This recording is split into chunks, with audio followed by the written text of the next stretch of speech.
been having the Division 1 basketball back of the KBF going on, and today we're having a thrilling part in the final quarter of the JKUAT match against the MKU. Of course, we are now here just about to get some reaction from the players to tell us how it is like to be in such a thrilling and contesting match now.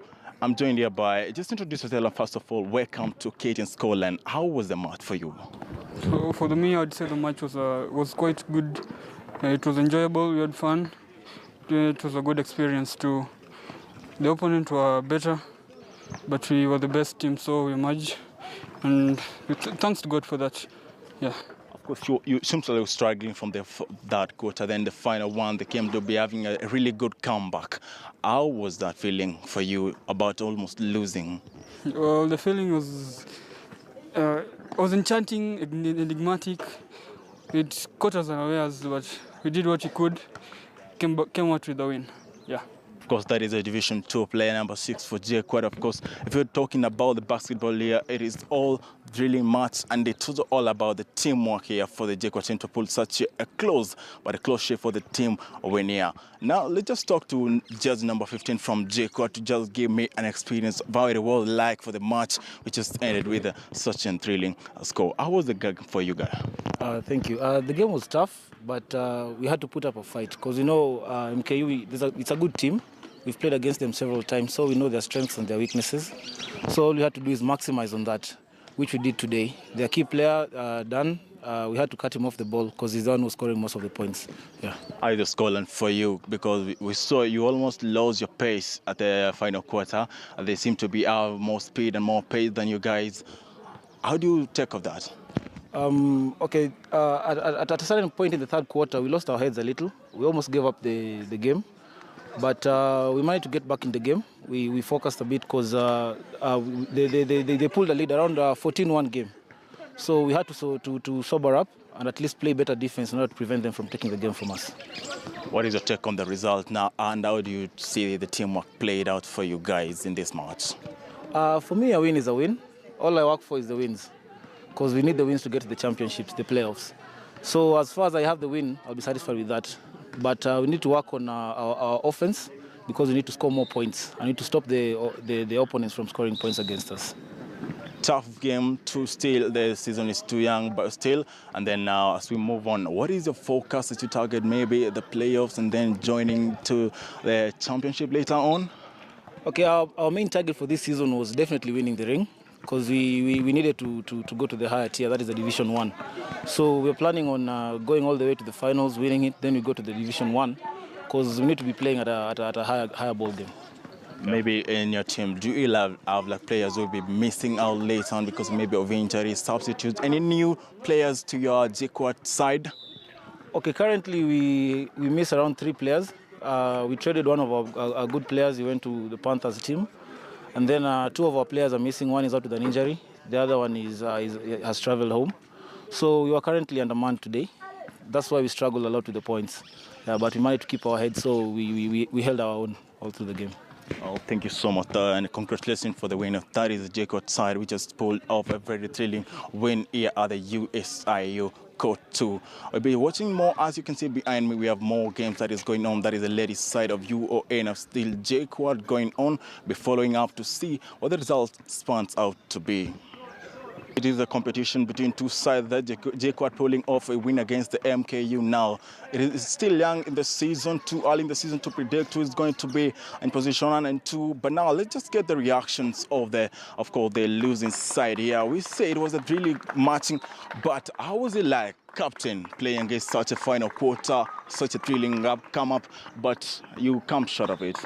Yeah, it was good because when we started the game, first of all, we were down by 16 points. But we realized in the fourth quarter, we had that winning effort and we tried to cover up the margin, and we just lost by 1 basket, by the way. But the game was a good one, and it was also tough. Talking about losing by 1 basket, what do you think you should have done better, maybe to pull off 3-pointers, maybe doubles? Or maybe as the quarters were going on, we also realized a lot of turnovers in the game. If we could have covered up on those things and played a lot of D, maybe we could not have that tough job of covering that big difference. Yeah, but I generally appreciate the team for everything that we've done in the game. Yeah. Okay. Okay, let's talk about the opponents. Maybe the final part, you seem to be overcoming them. Maybe what do you think you should have been done that earlier on in the game? You could have emerged maybe victorious, huh? Earlier game. During the game, I think it was defense because in the last period, we had more points than them. So that means we moved our feet and also covered a lot of places in the defense. So I think the major was defense. Yeah, that was the major part of the game. As a captain of the Mount Kenya University team, what do you think the teamwork is playing out to be? Do you think your coordination is working for the ball because you seem to be losing some cheap games at the screen? Yeah. You know, most of even in the game, it always depends on the individuals. But in teamwork-wise, I think we are also good. The coordination is good. Everyone talks, and I think we are all good. But maybe I can say only the individual efforts, because it also takes the individual to cover up to be united in that game. It is too early, and as we go on, we expect maybe more wins from your side. And what is your target as the season keeps going on? Yeah, our target as a team, generally we had said that we are going to win this game, but since we have lost it, I think this will be the last one in the whole series. We don't want to lose another game, because if we lose another one, it will take a huge toll on our place in the fixtures. All right, well, all the best, Ezra. Now, we have also another player here from MKU, just maybe scoring some important pointers here for the side to stall just a basket from the victory. How does that feel, just losing by one basket? It's tough, but as a player, you have to notice that there are sometimes we have good days and bad days. So maybe today was our bad day. That final shot, it's something I will not stop thinking about, because if I would have made it, it would have taken us to overtime. But since I didn't, we had to lose the game. So it's just mental toughness. Yeah. What do you think you should do better maybe next night? Because today the weather was perfect for you guys, no sun. Maybe what do you think your team and you as a person, individual player, should do better next time to pull up a win?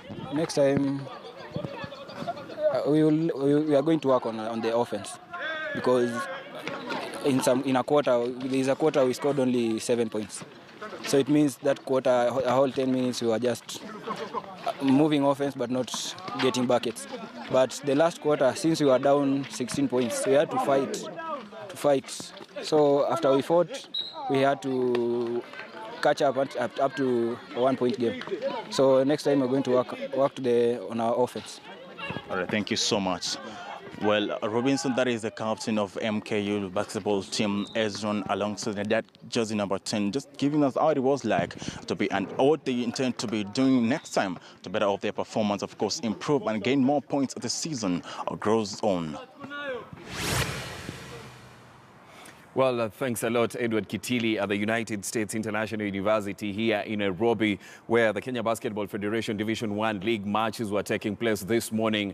And he's been talking to players from Mount Kenya University and Jomo Kenyatta University of Technology and Agriculture and Technology, rather. And JKUAT managed to get a win over MKU with half a basket, so they'll have to dig deeper next time. But now let's move away from basketball, come back to football. And the National Super League took place yesterday. We want to take a look at the results from the matches that were played yesterday in the National Super League.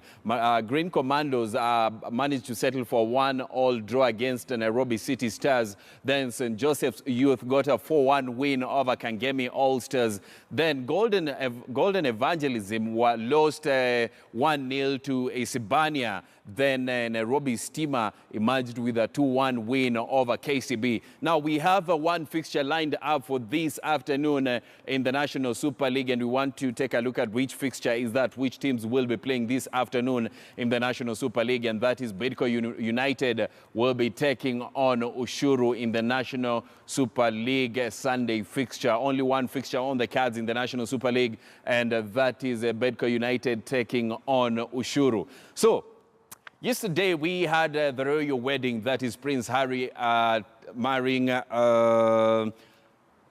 Markle yesterday. So we want to shift this into football, and we are asking, in the royal family, do you know which clubs do these people support? And we begin with the Queen, who who is the head. We begin with the Queen, that is Queen Elizabeth, who is the head of the royal family. Which team does she support? Now, she happens to support two clubs in the English Premier League. That is, she supports Arsenal and West Ham United. Those are the two teams that it is reportedly that Queen Elizabeth supports. Arsenal, that is the Gunners, and the Hammers, West Ham. So apart from the Queen, which other members of the royal